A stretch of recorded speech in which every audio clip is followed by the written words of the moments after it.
இந்த உலகமே ஒரு நாடக மேடை, நாம் எல்லாரும் நடிகர்கள். இது ஞானிகள் சொல்கிறது. இது ஒரு பக்கம் இருக்கட்டும். இந்த உலகத்துக்குள்ளே எத்தனையோ நாடக மேடைகள், எத்தனையோ நடிகர்கள், எத்தனையோ நாடகங்கள், இதெல்லாம் எப்படி ஆரம்பமாச்சு? அதுதான் இன்றைக்கி தகவல். அதாவது ஆதி மனிதன் பேச ஆரம்பிக்கிறதுக்கு முன்னாடி சைகையாலேயே எல்லாத்தையும் சொல்லிகிட்டு இருந்தான். அதனால் அப்போவே நடிப்பு ஆரம்பமாயிட்டுது. முதல்ல ஒரு வேட்டையைத்தான் அவன் நடித்து காட்டியிருப்பான். இவன் எப்படி போனான், எதிரில் மிருகம் எப்படி வந்தது, அதோடு எப்படி சண்டை போட்டான், எப்படி அடித்து கொண்டுகிட்டு வந்தான், இதை அப்படியே மற்றவங்களுக்கு நடித்து காட்டியிருப்பான். ஏன்னா மொழி கிடையாது. இந்த காலத்துலலாம் நாடகங்களில் நடிக்கிறவங்கள நடிகர்கள்ங்கிறோம். ஒரு காலத்தில் இவங்களுக்கு என்ன பேர் தெரியுமா? திஸ்பியர்கள் அப்படின்னு பேரான். இதுக்கு காரணம் உண்டு. அதாவது 2000 வருஷத்துக்கு முன்னாடி கிரீஸ் நாட்டில் திசிபியஸ் அப்படின்னு ஒரு ஆள் இருந்தான்.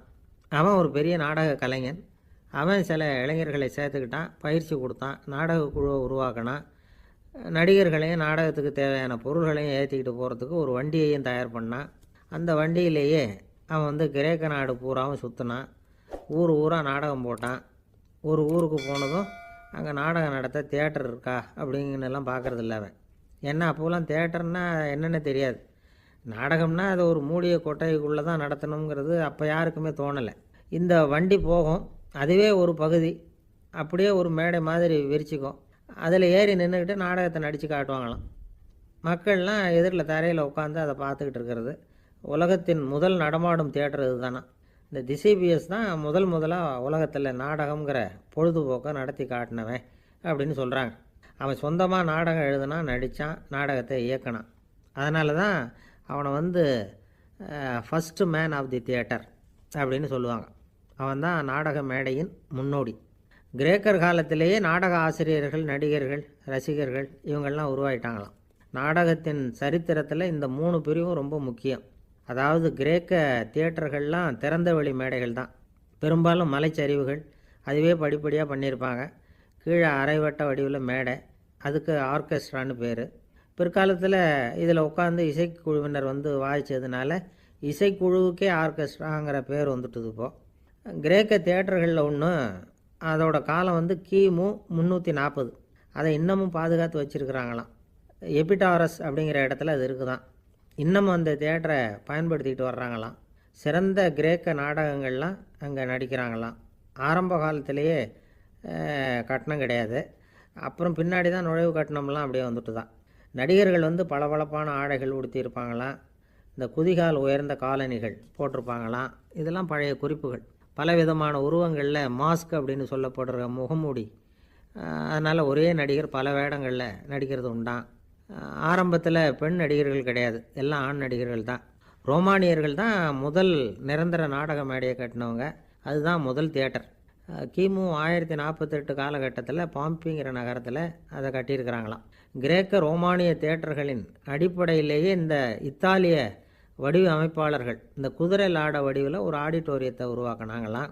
இப்படி அதை பற்றி நிறைய தகவல் இருக்குது. 1576 லண்டனில் இந்த வின்ஸ்பர்ரி, அப்புறம் இந்த பில்ட்ஸில், அப்புறம் ஜேம்ஸ் இப்படிங்கிறவர் முயற்சியால் தான் இங்கிலாந்தில் முதல் தியேட்டர் உருவாச்சான். அப்படி ஒருத்தர் இருந்தாராம். உலக நாடக மேடையின் வரலாறு இதுதான். அதாவது இப்போல்லாம் அறிவியல் வளர்ச்சி அதிகமாகிட்டுது. திரைப்படம், தொலைக்காட்சி எல்லாம் வந்தாச்சு. ஒவ்வொரு வீடுமே ஒரு குட்டி தியேட்டர் மாதிரி ஆகிட்டுது. தொலைக்காட்சி முன்னாடி உட்காந்து எழுந்திரிக்கவே மனசு வர்றதில்லை. ஒரு அம்மா ஒரு மனோதத்துவ டாக்டரை தேடிட்டு வந்தாங்களாம் இந்த காலத்தில். டாக்டர், எங்கள் வீட்டுக்காரர் எப்போ பார்த்தாலும் டிவி முன்னாடி உட்காந்துக்கிட்டு அதையே வெறிச்சு பார்த்துக்கிட்டு இருக்கிறார், உத்து பார்த்துக்கிட்டு இருக்கார், எனக்கு சந்தேகமாக இருக்குன்னாங்களாம். இது மனக்கோளாறு இல்லைங்க, ஆர்வக்கோளாறு, அவ்வளவுதான், இதுக்காக பயப்படாதீங்கன்னாரான் டாக்டர். அப்படி இல்லை டாக்டர், டிவி ஓடும் பொழுது நாம் எல்லாம் அதை பார்க்குறோம் சரி, ஆனால் அவர் அப்படி இல்லை, டிவியை நிறுத்தினதுக்கு அப்புறமும் அதையே உத்து பார்த்துட்டு உட்காந்துருக்கிறார், அதனால தான் சந்தேகப்பட்டு உங்ககிட்ட வந்தேன் அப்படின்னாங்களாம். ஒரு சின்ன பையன் வந்தான். அவனை பார்த்து ஒரு கேள்வி கேட்டோம். ஏன்ப்பா உங்கள் வீட்டில் அம்மா புத்திசாலியா அப்பா புத்திசாலியா அப்படின்னு. அவன் அலட்சியமாக நம்மளை பார்த்து சிரிக்கிறான். என்ன சார் இது, இந்த காலத்தில் இது கூட தெரியாமல் இருக்கிறீங்களே அப்படிங்கிறான். ஒரு சின்ன பையன் நம்மளை பார்த்து இப்படி கேட்டு விட்டானே அப்படின்னு நினைக்கிறப்போ நமக்கு ஒரு மாதிரி ஆகிடும். அதுக்கப்புறம்தான் இந்த தாத்தா பாட்டிலாம் சொல்கிற ஒரு கதை ஞாபகத்துக்கு வந்தது. அது என்ன கதை தெரியுமா? ஒரு ஊரில் ஒரு அம்மாவும் பிள்ளையும் இருந்தாங்களாம். அந்த மகனுக்கு திடீர்னு தேசாந்திரம் போய் வரணும்னு ஆசை வந்துட்டுது. ஊர் ஊராக போய் சுற்றி பார்க்கணுங்கிற ஆசை. அந்த அம்மாவுக்கு இது பிடிக்கல. மகனை பிரிஞ்சு இருக்கிறதுக்கு அவங்க மனசு இடம் கொடுக்கல. வேணாப்பான்னு சொல்லி பார்த்தாங்க, அவன் கேட்கல. திடீர்னு புறப்படவும் செஞ்சுட்டான்.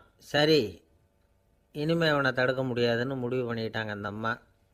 இருந்தாலும் புத்திசாலித்தனமாக ஒரு யோசனை பண்ணாங்க. மகனை கிட்டத்தில் கூப்பிட்டாங்க. அவங்ககிட்ட சொன்னாங்க, இதை பாருப்பா, நீ தேசாந்தரம் போகிறதுன்னு தீர்மானம் பண்ணிவிட்ட, அதை நான் தடுக்கலை, போயிட்டு வந்துடும். ஆனால் போகிறதுக்கு முன்னாடி எனக்கு ஒரு வாக்குறுதி கொடுத்துட்டு போ அப்படின்னாங்க. போகிறப்போ ராத்திரியாக இருந்தாலும் பகலாக இருந்தாலும் சரி, புளிய மரத்து நிழலில் தான் தங்கணும். திரும்பி வர்றப்போ இரவும் பகலும் நீ வேப்ப மரத்து நிழல்லே தங்கணும் அப்படின்னாங்க. சரி, அப்படியே செய்கிறேன்னு சொல்லி வாக்குறுதி கொடுத்தான் பையன். புறப்பட்டு போனான். போகிற வழியில் புளிய மரத்து நிழல்லையே தங்கினான், தூங்கினான். அப்படி போய்கிட்டே இருந்தான். 7ஆவது நாள் அவன் உடம்பு சுகமில்லாமல் போயிட்டுது. ரொம்பவும் பலவீனமாயிட்டான். இனிமேல் நடக்க முடியாதுங்கிற நிலைமை வந்துட்டுது. யோசித்து பார்த்தான். சரி, இதுக்கு மேலே போக வேண்டாம் அப்படின்னு முடிவு பண்ணிவிட்டு திரும்பி வர ஆரம்பிச்சிட்டான். திரும்பி வர்றப்போ வழியில் வேப்ப மரத்து நிழல்லையே தங்கி வந்தான். நாளுக்கு நாள் உடம்பு சரியாக வந்துட்டுது. 7ஆவது நாள் வீட்டுக்கு சேர்றான். உடம்பு பழையபடியே கலகலப்பாயிட்டுது. பூரண சுகம். தேசாந்திரம் போன பையன் திரும்பி வந்துட்டானே அப்படின்னு அந்த அம்மா ஆச்சரியப்படலை. ஏன்னா அவங்களுக்கு தெரியும் இப்படி ஆகும்னு. பையன் சீக்கிரமாக திரும்பி வரணுங்கிறதுக்காகத்தான் அவங்க அந்த யோசனையை சொன்னாங்க. என்ன விஷயங்கிறதையும் அவங்களே சொன்னாங்க. மகனே, புளிய மரத்து நிழல் உடம்புக்கு உஷ்ணத்தை கொடுக்கும், சீக்கம் உண்டாக்கும். அதனால் நீ தொடர்ந்து புளிய மரத்து நிழலில் தங்கினாவே நோய்க்கு ஆளாயிட்ட. அதனால் நல்ல பயணத்தை முடிச்சுக்கிட்டு திரும்பி வரணுங்கிற முடிவுக்கு வந்துட்ட. திரும்பி வர்றப்போ நீ தங்கினது வேப்ப மரத்து நிழல். அது உடம்புக்கு குளிர்ச்சியை தரக்கூடியது, நோயை தீர்க்கக்கூடியது. அதனால் சுகமாக வீட்டுக்கு சேர்ந்துட்ட. உன்னோட தேசாந்திர பயணத்தை தடுக்கிறதுக்காக தான் இப்படி பண்ணினேன் அப்படின்னாங்களாம் அந்த அம்மா. பார்த்தீங்களா அம்மாவோட புத்திசாலித்தனத்தை? அப்பாவாக இருந்தால் இப்படியா பண்ணுவார்? ஒரு அப்பா பையன்கிட்ட 10 ரூபா கொடுத்து இதை எடுத்துக்கிட்டு அடுத்த ஊருக்கு போய் அங்கே இருக்கிற மாமா கிட்ட இதை கொடுத்துட்டு வாடா, வழியில் எங்கேயாவது மரத்தடியில் படுத்து தூங்கி விடாதே அப்படின்னு எச்சரிக்கை பண்ணி அனுப்புனாராம். பையனுக்கு எச்சரிக்கையாக வாழறது எப்படிங்கிறத கற்றுக் கொடுக்கறதுக்காக இப்படி பண்ணார். அவன் பணத்தை வாங்கிட்டு போனான். அப்பா சொன்னதை மறந்துட்டு ஒரு மரத்தடியில் படுத்து தூங்கிட்டான். அவனுக்கு தெரியாமல் அவன் பின்னாடியே போன அப்பா அவன் கையில் இருந்த அந்த 10 ரூபாயை நைஸாக எடுத்துகிட்டு வந்துட்டார். அவன் பையில் தானே வச்சுருந்தான், அது தெரியாமல் எடுத்துகிட்டு வந்துட்டார். அவன் தூங்கிக்கிட்டு இருக்கான். எடுத்துகிட்டு ஒரு மறுபடியும் வீட்டுக்கு வந்துட்டார். பையன் முழிச்சுக்கிட்டு பையை தடவி பார்க்குறான், பணத்தை காணும். அழுதுகிட்டே திரும்பி வந்தான். அப்பா கிட்ட விஷயத்த சொன்னான். அப்பா சிரிச்சுக்கிட்டே சொன்னார், அதுக்கு தான்ப்பா ஆரம்பத்திலேயே எச்சரிக்கை பண்ணினேன், இனிமேலாவது நீ ஜாக்கிரதையாக இருக்கணும் அப்படிங்கிறதுக்காக தான் இப்படி பண்ணினேன். அந்த பணம் எங்கேயும் போயிடலை, நான் தான் அதை உனக்கு தெரியாமல் எடுத்து வச்சிருக்கிறேன். இதோ பாரு அப்படின்னு சொல்லிட்டு சைடு பாக்கெட்டில் கையை விட்டா அது ஓட்டையாக இருக்குது. அதை எவனோ ஏற்கனவே கத்திரிச்சு எடுத்துகிட்டு போயிட்டான். இப்போ அப்பா முகத்தில் அசடு வழிஞ்சுதான். ஒரு அரசனும் அமைச்சரும் ஒரு நாள் ரொம்ப சாவகாசமாக பேசிக்கிட்டு இருந்தாங்களாம். அரசன் அமைச்சரை பார்த்து ஒரு கேள்வி கேட்டிருக்கார். ஏங்க அமைச்சரே, ஆசை இல்லாத ஒரு மனுஷனால் இருக்க முடியுமா அப்படின்னு. ஏன் முடியாது, துறவி அப்படிங்கிறவங்கெல்லாம் அப்படிப்பட்டவங்க தானே அப்படின்னாராம் அமைச்சர்.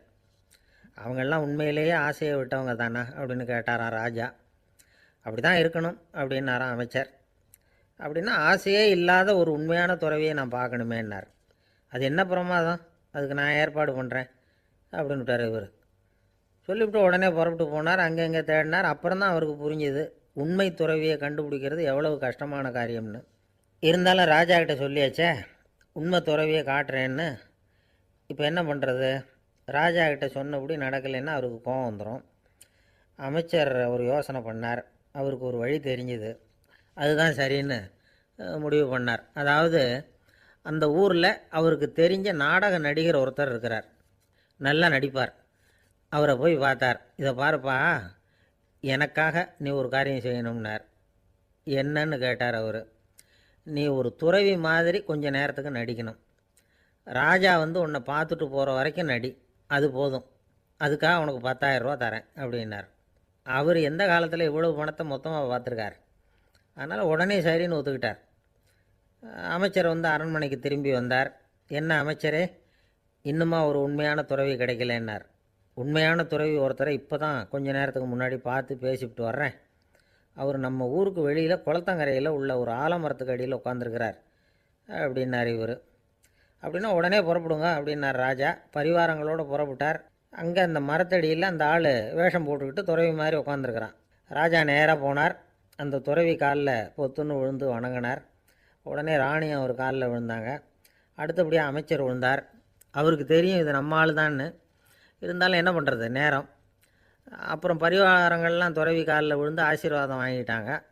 ராஜா அப்புறமா தங்கத்தட்டில் பொன்னையும் பொருளையும் வச்சு அந்த துறவிக்கிட்ட ரொம்ப பணிவாக நீட்டுறார். தாங்கள் தயவு பண்ணி இதை ஏற்றுக்கணும் அப்படின்னு வேண்டிக்கிட்டார். அந்த துறவி பற்றில்லாமல் அதை பார்த்தார். எல்லாத்தையும் திறந்துவிட்ட எனக்கு இதெல்லாம் எதுக்காக அப்படின்னு சொல்லி அதை மறுத்துட்டாராம். ஆஹா, உண்மையான துறவியை பார்த்துட்டோம் அப்படிங்கிற ஆனந்தம் அரசருக்கு. ரொம்ப நிம்மதியாக திருப்தியாக திரும்பி வந்தார் அரண்மனைக்கு.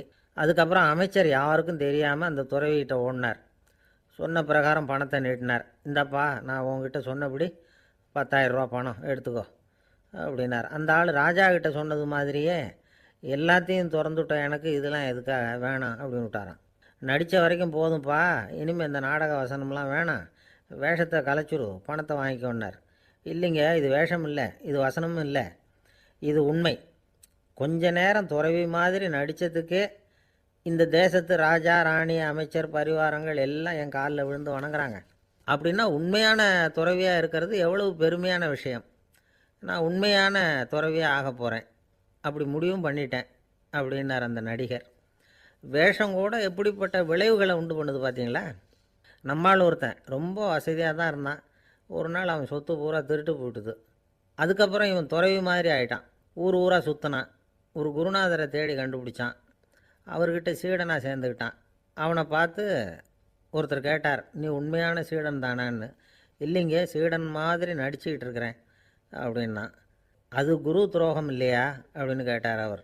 இல்லைங்க, நான் பண்ணது குரு துரோகம் இல்லை, என் குரு பண்ணது தான் துரோகம்.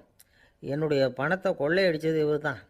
அதை எங்கே வச்சுருக்காருன்னு கண்டுபிடிக்கிறதுக்காக தான் இவர்கிட்ட வந்து சீடனாக சேர்ந்துருக்கிறேன் அப்படின்னா. ஒரு ஆள் இருந்தான், நிறைய பணம் சம்பாதிச்சான். ஆனால் செலவு பண்ண மனசு வரல, கருமி. அவன் என்ன பண்ணான், சேர்த்த பணம் பூராவையும் ஒரு மரத்தடியில் புதைச்சி வச்சுருந்தான். வாரத்துக்கு ஒரு தடவை அந்த மரத்தடிக்கு வருவான். புதைச்ச இடத்த ஆவலோடு பார்த்துக்கிட்டு இருப்பான். அதுக்கப்புறம் போயிடுவான். அவ்வளவுதான். ஒரு நாள் ஒரு திருடன் வந்தான். இவன் புதைச்சி வச்சுருந்ததெல்லாம் எடுத்துகிட்டு போயிட்டான். இது தெரிஞ்சு போச்சு. அந்த கருமி புலம்ப ஆரம்பிச்சிட்டான். இவன் புலம்பலை கேட்டதும் அக்கம் பக்கத்தில் இருந்தவங்கெல்லாம் ஓடி வந்தாங்க.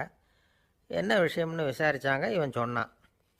ஒரு பெரியவர் கேட்டார், ஏன்ப்பா வாரம் வந்து இந்த இடத்த பார்க்குறதாக சொன்னியே, எப்போவாவது இதில் இருக்கிற பணத்தை எடுத்து செலவு பண்ணியிருக்கியா அப்படின்னு கேட்டார்.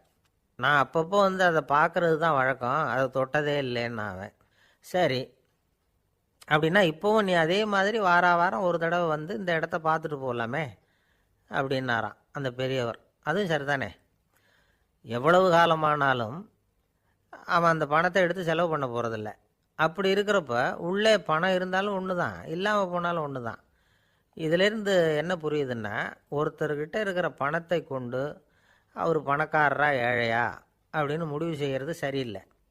அந்த செல்வத்தை அனுபவிக்கிற திறன், பயன்படுத்துகிற திறன், அதை வச்சு தான் அவர் ஏழையா பணக்காரரா அப்படிங்கிறத நிர்ணயம் பண்ணணும். அதுதான் சரி. செலவு பண்ண தெரியாதவன் சேகரம் பண்ணிகிட்டே இருக்கிறதுனால என்ன பிரயோஜனம்? தலைமுடியே இல்லாதவன் தாராளமாக சீப்புகளை வாங்கி சேகரம் பண்ணுறது மாதிரி தானே இது. சில சமயம் செலவு பண்ண நாம் தயாராக இருந்தால் கூட அந்த செல்வம் நமக்கு பயன்படுறதில்ல. அரேபியாவில் ஒரு நகை வியாபாரி விலை உயர்ந்த முத்துக்களை எல்லாம் அவர் வச்சு வியாபாரம் பண்ணிக்கிட்டு இருந்தார். அவர் ஒரு சமயம் ஒரு பாலைவனம் வழியாக போயிட்டு இருக்கிறார் ஒட்டகத்தில். அப்போ திடீர்னு கடுமையான புயல் வீச ஆரம்பிச்சுட்டுது. திசை தவறி இவர் எங்கேயோ வந்துட்டார். கூட வந்தவங்களையும் காணலை, எங்கே போனாங்களோ தெரியல.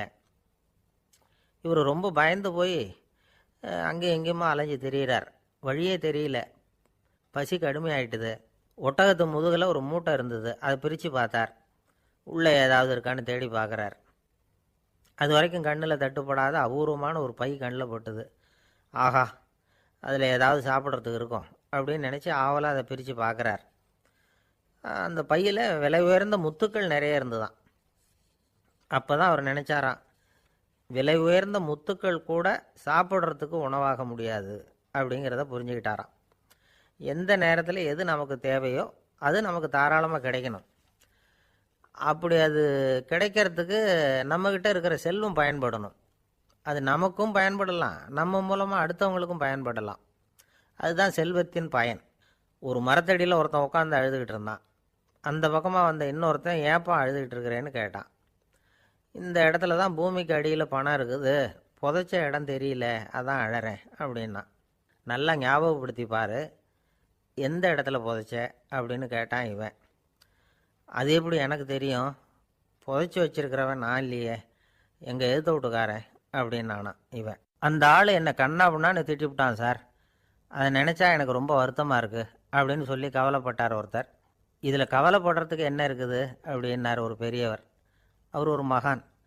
என்ன சார் இப்படி சொல்கிறீங்க, ஒருத்தர் நம்ம பார்த்து திட்டுனா வருத்தமாக இருக்காதா அப்படின்னார். அது எப்படி வருத்தமாக இருக்கும், திட்டுறதுங்கிறது என்ன, அது வெறும் சத்தம் தானே அப்படின்னார் அந்த பெரியவர். நம்ம ஆளுக்கு தலையை பிச்சுக்கலாம் போல் இருந்தது. இருக்காத அப்படின்னா நமக்கே அப்படி தானே தோணுது. அந்த பெரியவர் சொல்கிறது ரொம்ப பெரிய விஷயம். அதை நாம் புரிஞ்சிக்க முயற்சி பண்ணலாம்னா நடைமுறை வாழ்க்கைக்கு அது ஒத்து வர்றது மாதிரி தெரிய மாட்டேங்குது. இருந்தாலும் அந்த பெரியவர் அதுக்கு என்ன தான் விளக்கம் கொடுக்குறாருன்னு பார்ப்போமே. ஒரு ரயில் போயிட்டுருக்கு, அதில் ஒரு சாது போயிட்டுருக்கார்.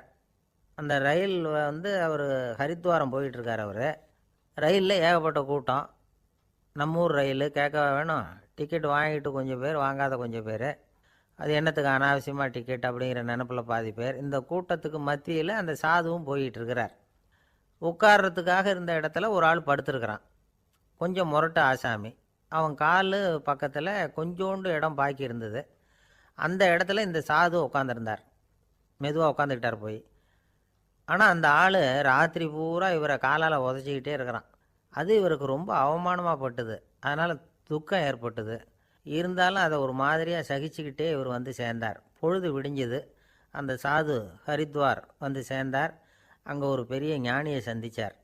ராத்திரி ரயிலில் அந்த ஆள் உதைச்சதையும் அதனால் தனக்கு ஏற்பட்ட துக்கத்தையும் இந்த சாது அந்த ஞானிகிட்ட சொன்னார். சொல்லிவிட்டு, ஏன் சுவாமி, எனக்கு துக்கம் ஏற்பட்டதே அது தப்பா அப்படின்னு கேட்டார்.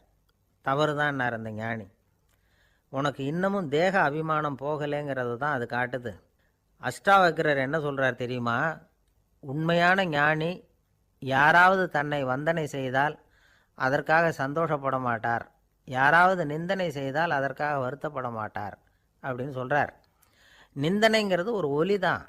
தேகாபிமானம் இருக்கிற வரைக்கும் இந்த ஒலி நம்மளை வேதனைப்படுத்தும். நான் தேகம் இல்லை, ஆத்மா அப்படிங்கிற நினைவு இருந்தால் இந்த ஒலி நம்மளை பாதிக்காது. மனு என்ன சொல்கிறார் தெரியுமா, ஒரு சாதகன் பாராட்டுதலை விஷம்னு நினச்சி பயப்படணும், அவமானத்தை அமிர்தம்னு நினச்சி சந்தோஷப்படணுங்கிறார். அவமானப்பட்டால் கவலைப்படாமல் எப்படி இருக்க முடியும் அப்படின்னு தான் நமக்கு தோணும். அதனால தான் நம்மளில் யாரும் இதுக்கு உதாரணமாக யாரையும் காட்ட முடியல. புத்தரையும் கபீரையும் உதாரணமாக காட்டுறாங்க. அவங்களுக்கெல்லாம் அவமானம் ஏற்பட்டப்போ கவலையே படலையாம். புத்தரை அவமானப்படுத்தணுங்கிறதுக்காக கௌசாம்பி ராணி ஒரு இளம் பெண்ணை கொலை பண்ணி சடலத்தை புத்தர் குடிசைக்கு முன்னாடி போட சொன்னார். போட்டாங்க. புத்தர் தான் அந்த பொண்ணை கெடுத்து கொலை பண்ணிவிட்டாருன்னு எல்லாரும் நினச்சாங்க. ஆனால் புத்தர் இதை பற்றி கவலையே படலை. அப்புறமா உண்மை தெரிஞ்சதும் புத்தர் புகழ் இன்னும் அதிகமாயிட்டுது. ஒரு பெரிய சபையில் ஒரு மோசமான பொண்ணு நுழைஞ்சி தனக்கும் கபீருக்கும் சம்பந்தம் உண்டுன்னு சொன்னான். கபீர் கவலைப்படலை. அவங்க மாதிரியெல்லாம் நாமளும் இருக்க கற்றுக்கணும். நிந்தனை, அபகீர்த்தி, அவமானம் எல்லாம் ஆண்டவன் கொடுக்குற பிரசாதம்னு நினைக்கணும் அப்படின்னு சொல்கிறார் அந்த ஞானி. இதை கேட்ட இந்த காலத்து ஆசாமி ஒருத்தர், நான் கூட அப்படி தான் சார், யாராவது அவமானப்படுத்தினா கவலைப்பட மாட்டேன். நேற்று கூட ஒருத்தர் என்ன பலார்னு அரைஞ்சுட்டார், நான் கொஞ்சம் கூட கவலைப்படலை, பேசாமல் வந்துட்டேன்னார். ஏன் அப்படி வந்துட்டீங்க அப்படின்னு. அவர் அரைஞ்சதுலேயும் ஒரு அர்த்தம் இருந்தது, அதனால தான் அப்படி வந்துட்டேன்னார். ஏன் அரைஞ்சாருன்னு கேட்டேன். 10 வருஷத்துக்கு முன்னாடி 15 ரூபா அவர்கிட்ட கடன் வாங்கினேன், அதை கேட்டு கேட்டு பார்த்துட்டு கடைசியாக தான் அரைஞ்சார் அப்படின்னார். ஆண்டவனுடைய பிரசாதம் இவருக்கு அடிக்கடி கிடைக்கும் போல இருக்கு. ஒரு பல்கலைக்கழகம், அங்கே ஒரு இலக்கிய பேராசிரியர், அவர் பாடம் நடத்திக்கிட்டு இருந்தார். ராபர்ட் ப்ரௌனிங் எழுதிய கவிதைகளை பற்றி சொல்லிகிட்டு இருக்கிறார்.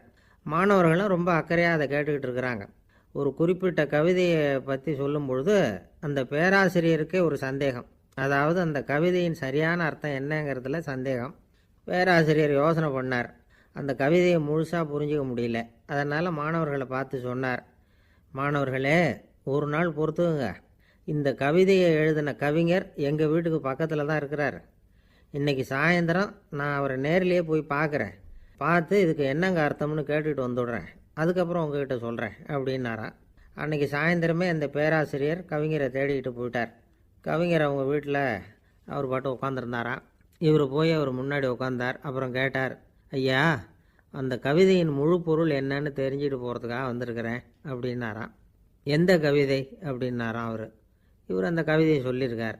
கவிஞர் கொஞ்சம் யோசனை பண்ணிவிட்டு அப்புறம் சொன்னாராம், பேராசிரியரே, நீங்கள் கொஞ்சம் தாமதமாக வந்துட்டீங்கன்னாராம். இவருக்கு ஒன்றும் புரியல. நீங்கள் என்ன சொல்கிறீங்க? நான் தாமதமாக வந்துட்டேன்னா? நீங்கள் தான் உயிரோடு இருக்கிறீங்களே, அப்படி இருக்கும்பொழுது நான் தாமதமாக வந்துவிட்டேன்னா அது எப்படி அப்படின்னு இவர் குழம்பியிருக்கிறார். இப்போ கவிஞர் சொன்னாராம், ஐயா, நான் உயிரோடு இருக்கிறேன்னா இல்லையாங்கிறது முக்கியம் இல்லை. நான் அந்த கவிதை வரிகளை எழுதினப்போ 2 பேருக்கு அதோட அர்த்தம் தெரிஞ்சிருந்தது. இப்போ ஒரே ஒருத்தருக்கு தான் அதோட அர்த்தம் தெரியும் அப்படின்னாராம். பேராசிரியர் யோசனை பண்ணியிருக்கார். அப்படின்னா அந்த ஒருத்தர் கவிஞர் ராபர்ட் ப்ரௌனிங்கை தவிர வேறு யாராக இருக்க முடியும்? இவர் தான் அப்படிங்கிறத அவர் மனசில் நினச்சிக்கிட்டார். அதனால் சொன்னார், ஐயா, நான் தாமதமாக வரல, அந்த கவிதையின் பொருள் என்ன அது சொல்லுங்கன்னார். பேராசிரியரே, நான் சொல்கிறது உங்களுக்கு புரியலன்னு நினைக்கிறேன். நான் இந்த வரிகள் எழுதினப்போ 2 பேருக்கு அதோட அர்த்தம் தெரிஞ்சிருந்தது. அந்த 2 பேர் யாருன்னா, ஒருத்தர் ராபர்ட் ப்ரௌனிங், அதாவது நான், இன்னொருத்தர் கடவுள். இப்போ அது கடவுளுக்கு மட்டும்தான் தெரியும். நானே இதை பற்றி பல தடவை யோசனை பண்ணி பார்த்தேன்.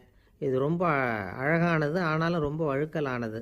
அதை பிடிச்சிட்டோம்னு நினச்சிக்கிட்டு இருக்கும் பொழுதே காற்று மாதிரி அது உங்ககிட்ட இருந்து ஓடி போயிடுது. எனக்கு ரொம்பவும் வருத்தமாக தான் இருக்குது. நிச்சயமாக நான் தான் இந்த வரிகளை எழுதியிருக்கிறேன். அதில் அர்த்தம் இருக்குங்கிறது எனக்கு தெரியும், அதை நான் உணர்றேன். ஆனால் நீங்கள் என்னை மன்னிக்கணும். எனக்கே கூட அதை என்னால் விளக்க முடியல. அப்படி இருக்கும் பொழுது உங்களுக்கு எப்படி அதை நான் விளக்க முடியும் அப்படின்னாரா அந்த கவிஞர். அனுபவிக்கப்படக்கூடிய எல்லாமே விளக்கப்படக்கூடிய ஒன்றல்ல, விளக்கப்படும் எல்லாமே அனுபவிக்கப்படக்கூடிய ஒன்றல்ல அப்படிங்கிறது ஞானிகளுடைய கருத்து. அதுக்காக தான் அந்த சம்பவம். வாழ்க்கையில் நீங்கள் தொடர்ந்து ஆய்வு செய்து கொண்டே இருக்கக்கூடிய விளக்கங்களை ஒருபோதும் அடைய முடியாத பரிமாணங்கள் இருக்கிறதுனால தான் அது அலுப்பு தட்டாமல் இருக்குது. உங்களால் நிறைய அனுபவிக்க முடியும், இருந்தாலும் நீங்கள் அனுபவித்து அறிந்த விஷயங்கள் கூட வார்த்தைகளால் விளக்கப்பட முடிவதில்லை அப்படிங்கிறது பெரியோர் சிந்தனை. இதெல்லாம் ஒரு பக்கம் இருக்கட்டும். நமக்கு தெரிஞ்ச பேராசிரியர் ஒருத்தர் 1 மணி நேரம் ரொம்ப விவரமாக வகுப்பு எடுத்தார். கடைசியாக சொன்னார், மாணவர்களே, ரொம்பவும் எளிமையாக விளக்கமாக எல்லா விவரமும் சொல்லியிருக்கிறேன். அதனால் இதில் உங்களுக்கு சந்தேகம் வர்றதுக்கு வாய்ப்பே இல்லை. இருந்தாலும் கேட்க வேண்டிய கடமை கேட்குறேன். இது வரைக்கும் நடத்தினதில் யாருக்காவது ஏதாவது சந்தேகம் உண்டா அப்படின்னு கேட்டாராம். எனக்கு ஒரே ஒரு சந்தேகம்தான் சார் அப்படின்னு எழுந்திரிச்சு நிற்கிறான் ஒருத்தன். என்னன்னு கேட்டாராம். இது வரைக்கும் நீங்கள் என்ன பாடம் சார் நடத்துனீங்க அப்படின்னானான் அவன். அம்மாக்காரங்களுக்கு அடிக்கடி ஏற்படுற கவலை ஒன்று உண்டு. அதாவது குழந்தை சரியாக சாப்பிட மாட்டேங்குதே அப்படிங்கிற கவலை. இவங்கெல்லாம் ஒரு விஷயத்தை நல்லா புரிஞ்சுக்கணும். குழந்தைகள்ங்கிறவங்க பெரியவங்க மாதிரி இல்லை. அவங்க கடிகாரத்தில் மணியை பார்த்துட்டு சாப்பிட்றதுக்கு உட்கார்ற ரகம் கிடையாது. பசிச்சா சாப்பிடுவாங்க, இல்லைன்னா விளையாடுவாங்க, அல்லது தூங்குவாங்க. அது புரியாமல் அவங்கள கட்டாயப்படுத்தி அல்லது மிரட்டி சாப்பிட வைக்கிறது ரொம்ப தப்பு. ஒரு 8 மாத குழந்தைக்கு 3 மணி நேரத்துக்கு ஒரு தடவை பசிக்கும். அந்த நேரம் பார்த்து சாப்பாடு கொடுத்தா அடம் பண்ணாமல் அது பாட்டுக்கு சாப்பிட்ரும். அதே குழந்தைக்கு 1 வயசு ஆகிறப்போ 4 மணி நேரத்துக்கு ஒரு தடவை பசிக்கும். இந்த வயசில் இயற்கையாகவே பசி குறைஞ்சிருக்கும். அது புரியாமல் என் குழந்தை முன்னாடி மாதிரி இப்போ சரியாக சாப்பிட மாட்டேங்கிறான் அப்படின்னு சில பேர் டாக்டர்கிட்ட போய் சொல்லிக்கிட்டு இருப்பாங்க. இன்னொரு விஷயம், ஒரு குழந்தைக்கு வயசு அதிகமாகிற வேகத்துக்கு உடம்பு எடையும் அதிகமாகிக்கிட்டே போகாது. உடம்பு எடை அதிகமாகிற வேகம் குறைஞ்சிக்கிட்டே வரும். 6 மாத குழந்தைக்கு ஒரு வாரத்தில் 150 கிராம் எடை கூடும். ஒரு வயசில் வாரத்துக்கு 71 கிராம் எடை கூடும். இது புரியாமல் அதிகமாக சாப்பாட்டை கொடுத்து குழந்தைய கஷ்டப்படுத்தக்கூடாது. ஏன்னா அளவுக்கு மீறின உணவு அஜீரணத்தை உண்டு பண்ணிவிடும். குழந்தைக்கு ஒரு தட்டில் கொஞ்சமாக ஆகாரத்தை வச்சு கொண்டுகிட்டு போய் கொடுக்கணும். மலை மாதிரி குவிச்சு வச்சா அதை பார்த்ததுமே பசி அடங்கி போயிடும். அடித்து மிரட்டி பயமுறுத்தி குழந்தைய சாப்பிட வைக்கிற பழக்கம் இருக்குது பாருங்கள். அதுக்கு ஃபுட் ஃபோர்ஸிங் அப்படின்னு பேர். இப்படி பண்ணினா குழந்தைக்கு சாப்பாட்டில் விருப்பம் குறைஞ்சிரும். அதை கண்டாவே வெறுக்க ஆரம்பிச்சிடும். அது மாதிரி உளம் சார்ந்த பசி குறைவு, சைக்கோஜெனிக் அனோரெக்சியா, அது ஏற்படுமா. சாப்பாடுங்கிறதே ஒரு தண்டனை மாதிரி தோணும். குழந்தைகளுக்கு பிடிச்ச மாதிரியான ஆகாரத்தை கொடுக்கணும். சத்து அதிகம் இருக்குங்கிறதுக்காக அதுக்கு பிடிக்காத ஆகாரத்தை கொடுத்து கட்டாயப்படுத்தக்கூடாது. குழந்தைகளுக்கு 2 வயசு ஆகிறப்போ இயற்கையாகவே எதிர்மறை குணம் உண்டாகும். அதாவது அந்த எதிர்மறையாக பேசுறது, இது மாதிரி சமயங்களில் நாம் என்ன சொல்கிறோமோ அதுக்கு நேர்மாறாக நடந்துக்கும். ஏட்டிக்கு போட்டி, சாப்பிட சொன்னால் விளையாட போவோம், விளையாட சொன்னால் சாப்பாடு கேட்கும். இதை புரிஞ்சுக்கிட்டு நடந்துக்கணும். குழந்தை சொன்ன பேச்சை கேட்கலேன்னு கோவப்படக்கூடாது. குழந்தை வளர வளர பிடிவாத குணம் வர்றது சகஜம். கேட்டதை வாங்கி கொடுத்தா தான் சாப்பிடுவேன் அப்படின்னு பிடிவாதம் பண்ணும். வாங்கி கொடுத்து விடுறது தான் உத்தமம்.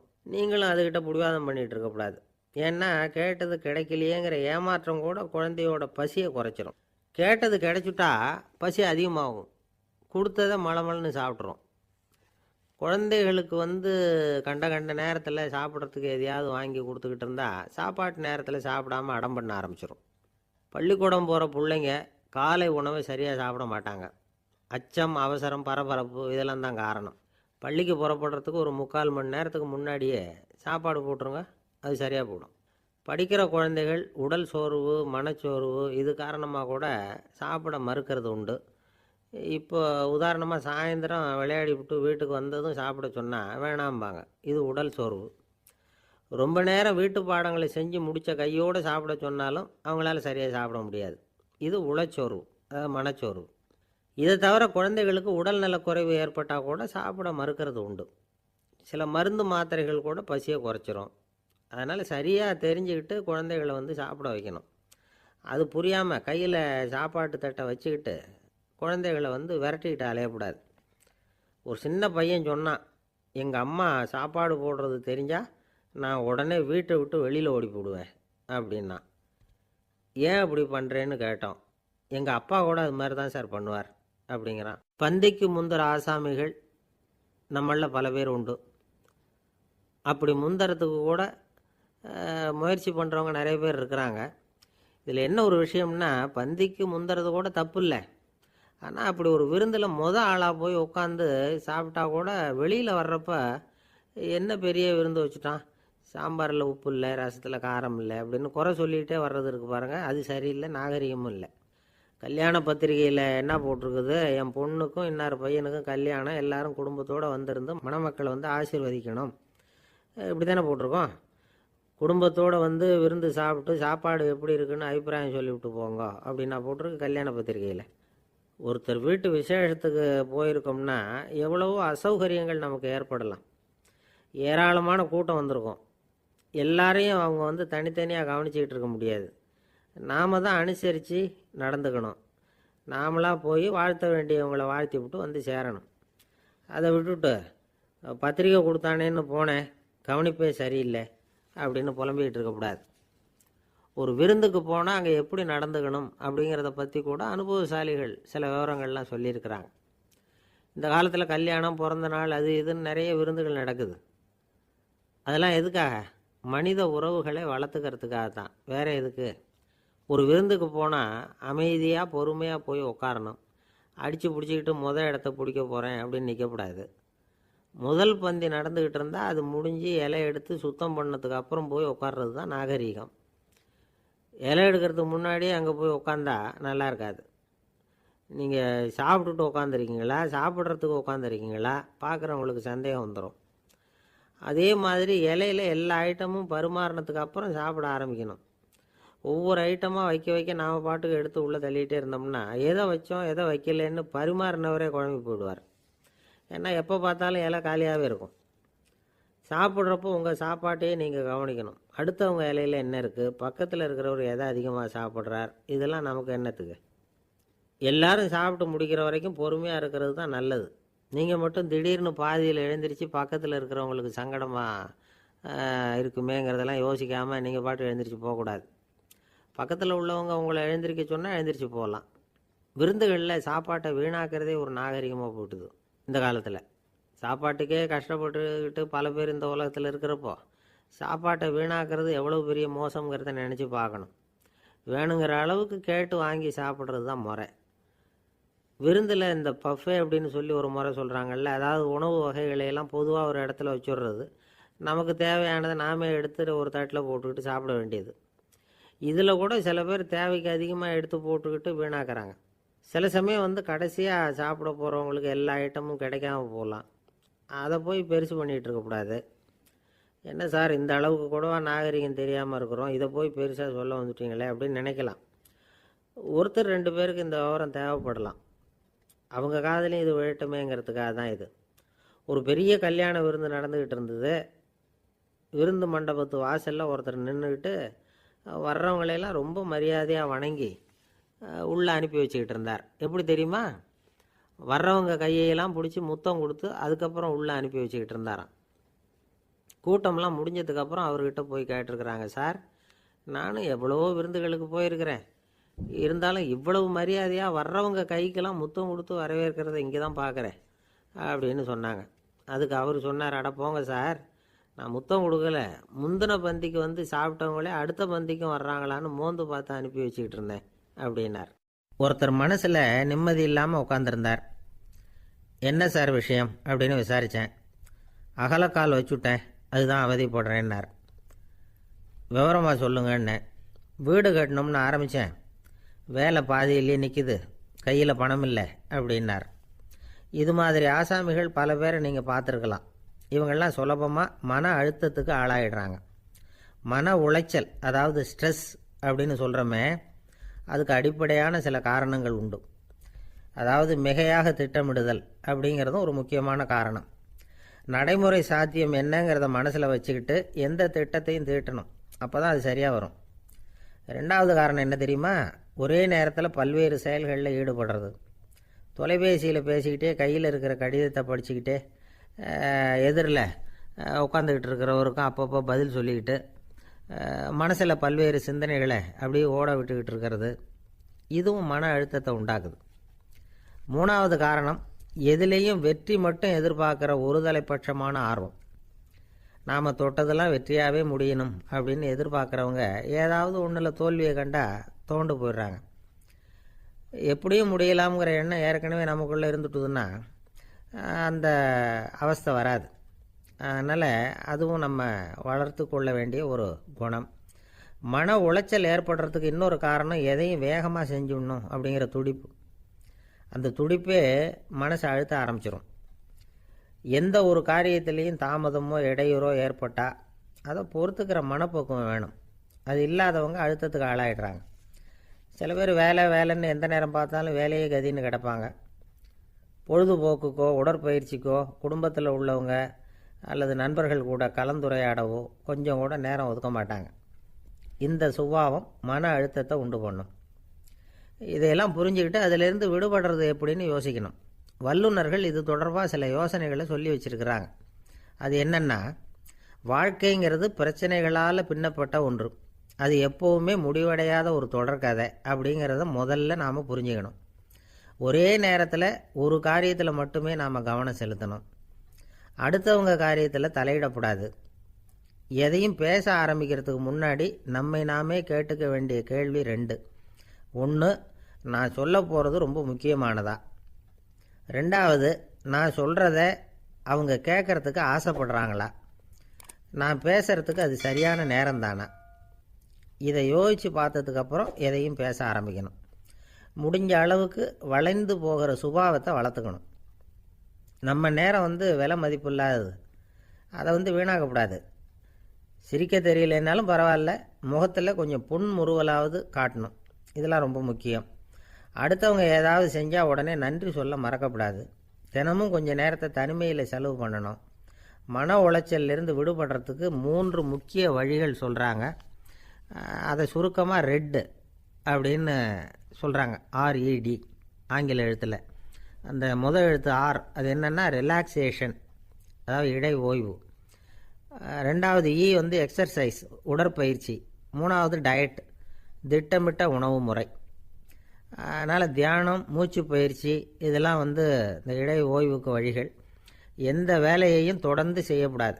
எல்லார்கிட்டையும் கலகலப்பாக பழகணும். மாதத்துக்கு ஒரு நாளாவது குடும்பத்தோடு வெளியில் போயிட்டு வரணும். சுலபமான உடற்பயிற்சிகளை செய்யலாம். உடற்பயிற்சிங்கிறது நமக்காக நாம் செய்கிற ஒரு நீண்டகால முதலீடு அப்படின்னு சொல்லுவாங்க. அதாவது லாங் டேர்ம் இன்வெஸ்ட்மெண்ட்டாக. அளவோடு சாப்பிட்ணும், மெதுவாக சாப்பிட்ணும். இதெல்லாம் கொஞ்சம் மனசில் வச்சுக்கிட்டு நடந்துக்கிட்டால் மகிழ்ச்சியாக வாழலாம். சில பேர் சாப்பாட்டு விஷயத்தில் ரொம்ப அக்கறை எடுத்துக்கிறது உண்டு. ஒரு குண்டு ஆசாமி சாப்பிட உக்காந்தார். முதல்ல ஒரு மாத்திரை சாப்பிட்டார். எதுக்குன்னு கேட்டோம். பசி எடுக்கிறதுக்குன்னார். சாப்பிட்டு முடித்தார். பிறகு மறுபடியும் ஒரு மாத்திரை சாப்பிட்டார். இது எதுக்குன்னு கேட்டோம். சாப்பிட்டது ஜீரணமாகறதுக்கு அப்படின்னார்.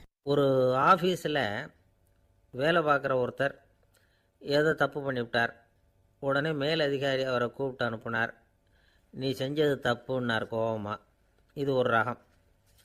சில அதிகாரிகள் இப்படி நீங்கள் செஞ்சது தப்புன்னு சொல்கிறதில்ல, நீங்கள் செஞ்சது சரி அப்படின்னு சொல்கிறதில்ல. எப்படி சொல்லுவாங்கன்னா, நீங்கள் செஞ்சது சரியில்லைன்னு நான் நினைக்கிறேன் அப்படின்னு சொல்லுவாங்களாம்.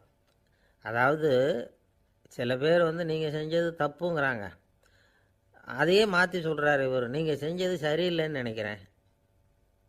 இது ரெண்டும் அர்த்தம் ஒன்று தான், இருந்தாலும் வார்த்தைகள் வித்தியாசம். நிர்வாக திறமை இல்லாத ஒரு அதிகாரி யூ ஆர் ராங் அப்படின்னு சொல்லுவாராம். நிர்வாக திறமை உள்ள அதிகாரியாக இருந்தால் அதையே கொஞ்சம் மாற்றி I think you are not correct அப்படிம்பாராம். இதுதான் வித்தியாசம். இருந்தாலும் வார்த்தைகளை உபயோகப்படுத்துகிற விதத்தை வச்சு தான் வேலை நல்லா நடக்கிறதும் நடக்காதும் இருக்குது. விவரம் தெரிஞ்சவங்க என்ன சொல்கிறாங்க தெரியுமா? Be a leader not a boss அப்படிங்கிறாங்க. ஒரு லீடராக இரு, பாஸாக இருக்காதே அப்படிங்கிறாங்க. சரி, அப்படின்னா லீடருக்கும் பாஸுக்கும் வித்தியாசம் உண்டா அப்படின்னு கேட்டால் இருக்குன்னு சொல்கிறாங்க. லீடருங்கிறவர் வேறு, பாஸுங்கிறவர் வேறு.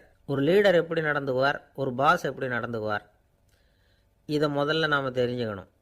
அவங்க எப்படி நடந்துக்குவாங்க அப்படிங்கிறதுக்கு சில விவரங்கள் இருக்குது. அதை கேட்டோம்னா நாம் புரிஞ்சுக்கலாம் அதை. அதாவது பாஸுங்கிறவர் விரட்டிக்கிட்டே இருப்பார், லீடருங்கிறவர் ஊக்கப்படுத்திக்கிட்டே இருப்பார். நாளைக்கு சாயந்தரத்துக்குள்ளே அந்த வேலையை செஞ்சு முடிக்கலைன்னா தொலைச்சி விடுவோம் தொலைச்சி அப்படிம்பார் அவர். இவர் எப்படி சொல்லுவார்னா, இது வரைக்கும் நீங்கள் செஞ்சுருக்கிற வேலை ரொம்ப அற்புதம் அப்படிம்பார். பாஸுங்கிறவர் அதிகாரத்தை நம்பி செயல்படுறவர், லீடருங்கிறவர் நல்லெண்ணத்தை நம்பி செயல்படுறவர். நம்மக்கிட்ட அதிகாரம் இருக்குது, பவர் இருக்குது, அதனால் காரியத்தை சாதிச்சுடலாம் அப்படின்னு நினைக்கிறவர் அவர். மற்றவங்க கிட்ட ஒரு நல்ல அபிப்பிராயத்தை சம்பாதிச்சுக்கிட்டு அது மூலமாக காரியங்களை சாதிக்கிறவர் இவர். பாஸுங்கிறவர் பயத்தை உண்டு பண்ணுவார், லீடருங்கிறவர் அன்பை பரவ செய்வார். அதை செய்யலைன்னா ஆடிட்டில் தகராறாயிடும், இது செய்யலைன்னா இன்க்ரிமெண்ட்டு கட் ஆகிடும், இப்படி ஏதாவது சொல்லி பயமுறுத்திக்கிட்டே இருப்பார் அவர்.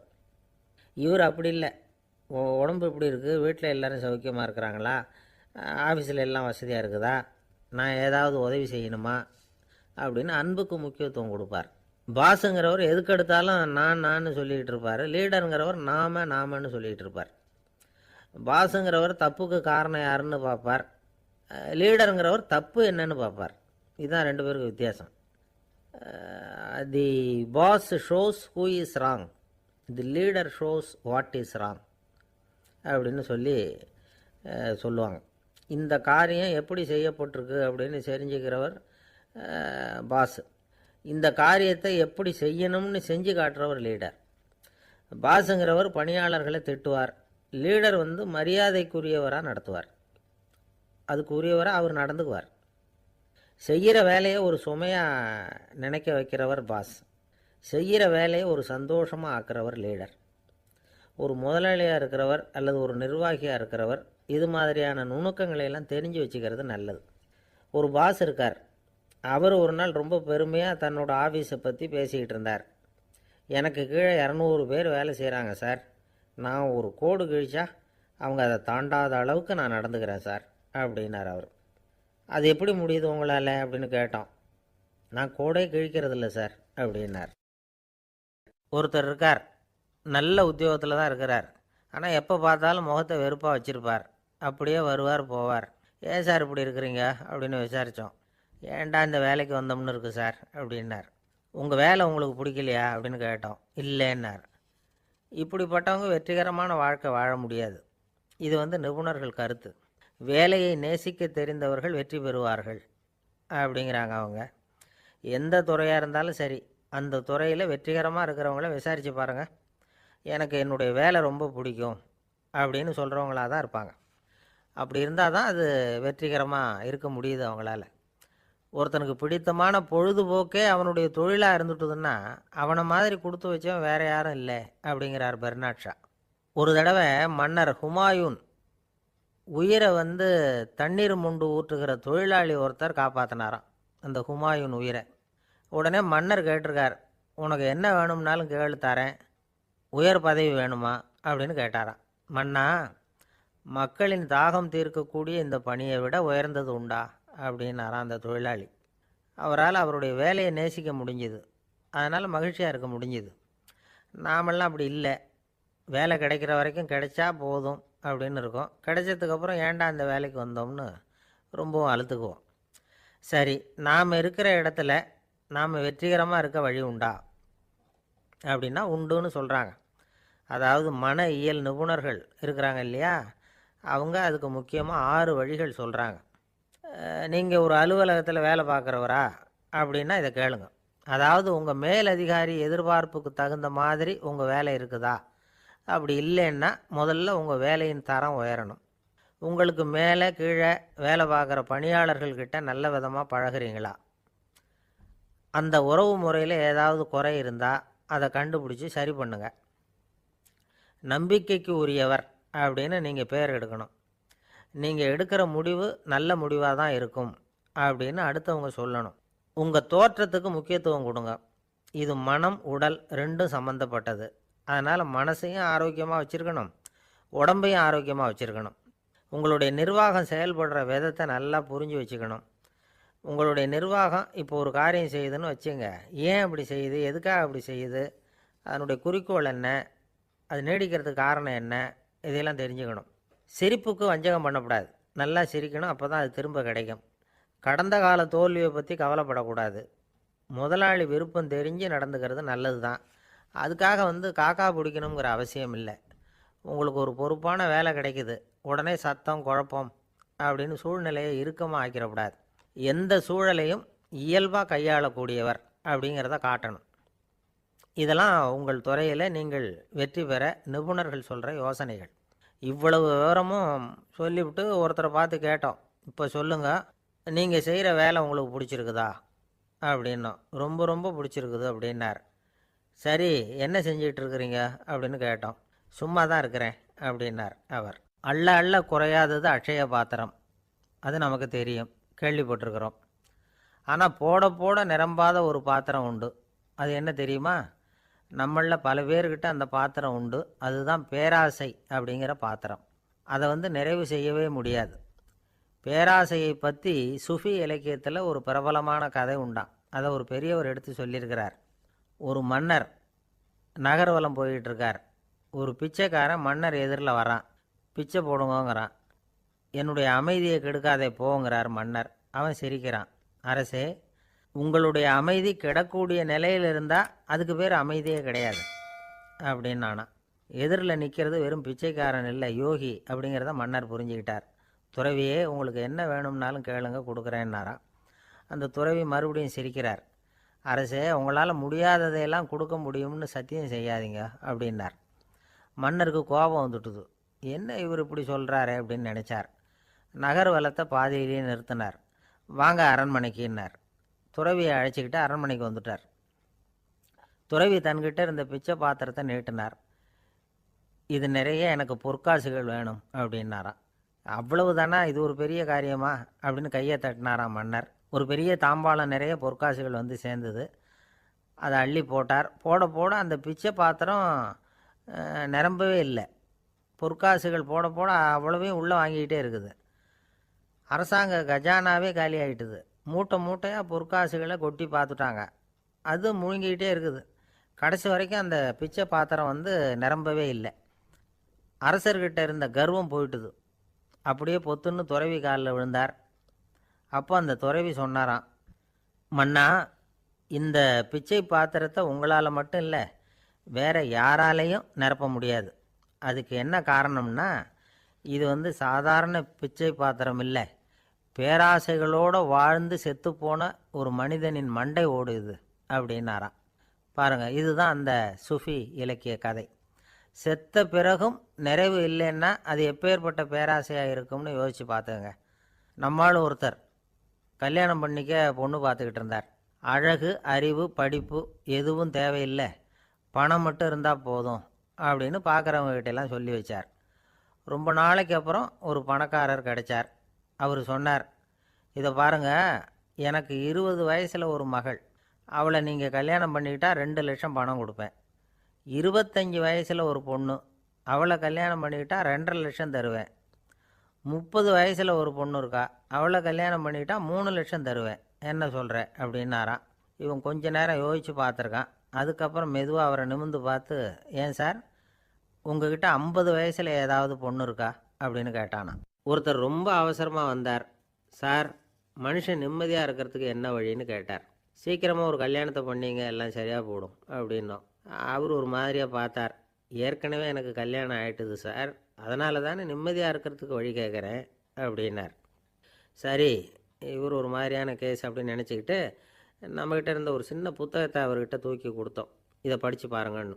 கல்யாணத்துக்கு பிறகும் சந்தோஷமாக இருக்கிறதுக்கு என்ன வழி அப்படிங்கிற கேள்விக்கு அந்த புத்தகத்தில் விளக்கம் இருந்தது. கணவன் மனைவிக்குள்ளே சிக்கல் வராமல் இருக்கிறதுக்கு அதில் சில வழிகளை சொல்லி கொடுத்துருக்குறாங்க. அதெல்லாம் என்னென்ன அப்படிங்கிறத இப்போ பார்க்கலாமா? குடும்பம்னு இருந்தால் கோபம் வரதான் செய்யும், அது வந்துட்டு போட்டும் பரவாயில்ல. ஆனால் அந்த கோபம் ஒரே நேரத்தில் 2 பேருக்கும் வந்துடாமல் பார்த்துக்கணும். ஒரு சமயத்தில் யாராவது ஒருத்தர் தான் கோபப்படணும், அடுத்தவங்க அமைதியாக இருக்கணும். அதுக்கப்புறம் இவர் அமைதியான உடனே அவங்க ஆரம்பிச்சிக்கலாம்.